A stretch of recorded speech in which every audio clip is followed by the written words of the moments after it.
Fala pessoal, beleza? Hoje eu estou aqui com um vídeo para explicar o funcionamento de um contator, né? Eu já desenhei aqui basicamente como que ele é representado, né? Num diagrama unifilar.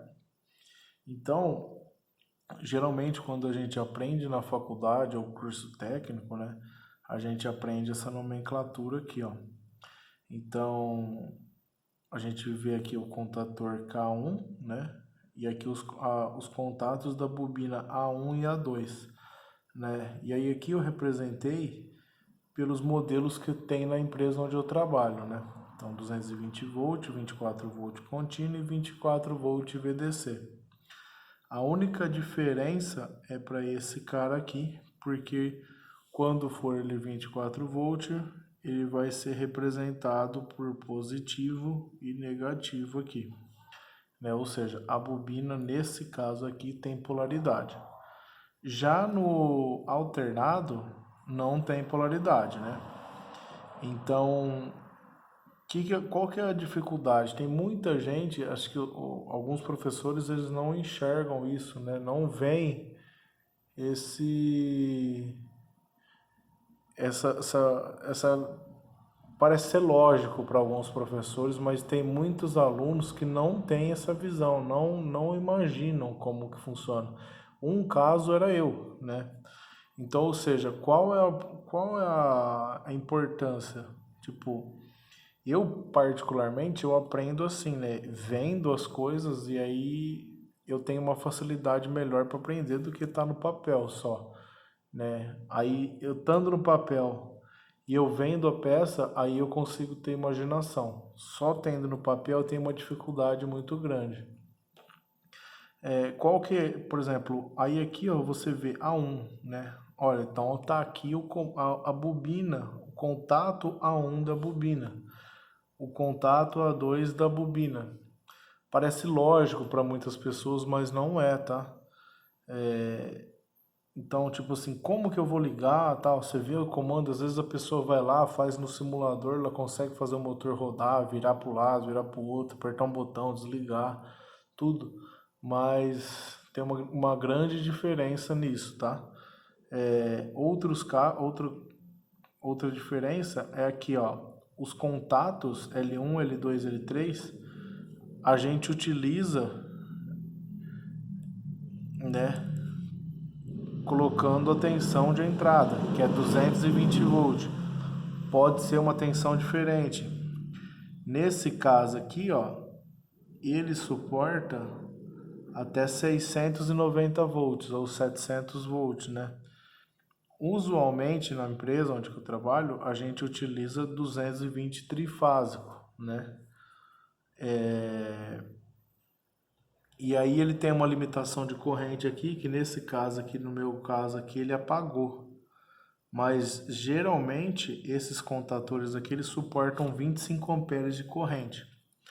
Nesse caso aqui, pessoal, a empresa onde eu trabalho, né, ela tinha esse contator veio dar problema, deu um problema intermitente, tá até um queimadinho aqui.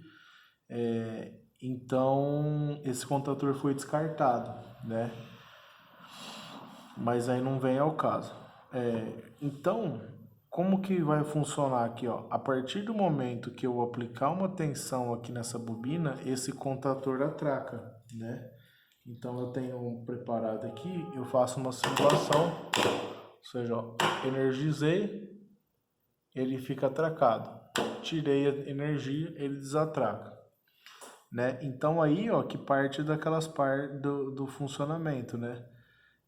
Imagina que aqui eu tenho um contato aberto, né, de um botão, né, que eu desenhei errado.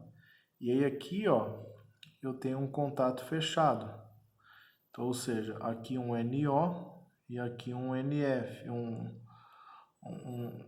um NC, normal fechado, né? Então, ou seja, a partir do momento que eu fechei esse contato aqui, ele vai dar passagem de tensão aqui, né? Vou estar desenhando aqui F1 e F2. ele dá a passagem de tensão, né? A corrente vem por aqui, passa pela bobina onde imanta, sai por aqui e fecha o circuito. Internamente dentro desse contator, ele tem um entreferro, né? Ele tem uma peça, uma parte mecânica que puxa os contatos e os contatos em si ele fecha, dando a passagem de corrente, permitindo a passagem de corrente. O que acontece de defeito nesses casos? Geralmente você tem algum motor, né, que você precisa ter andar com ele só um pouquinho. Então, o que acontece? A pessoa vai apertando, o usuário fica apertando, desapertando, apertando várias e várias vezes nisso, e ele tem um ciclo de vida isso. E o que acontece? Internamente ele gera um arco elétrico, né? E aí ele carboniza dentro dos contatos. Então ele fica nisso, vai, até que ele carboniza dentro e não dá mais contato. Pode ser que tenha sido esse o problema. Geralmente a gente não faz reparo onde eu trabalho. Por quê? Porque o tempo de eu arrumar e por lá e der outro defeito parecido ou o mesmo defeito, a empresa já perdeu muito dinheiro. Então a gente não costuma fazer esse tipo de reparo. Mas basicamente é isso, né, pessoal? Então, recapitulando, o principal funcionamento do contator. A tensão entra aqui, ele energiza, o contato fecha, e aí aqui a tensão vai passar, né? Aí aqui, se eu quisesse fazer um contato de selo, né?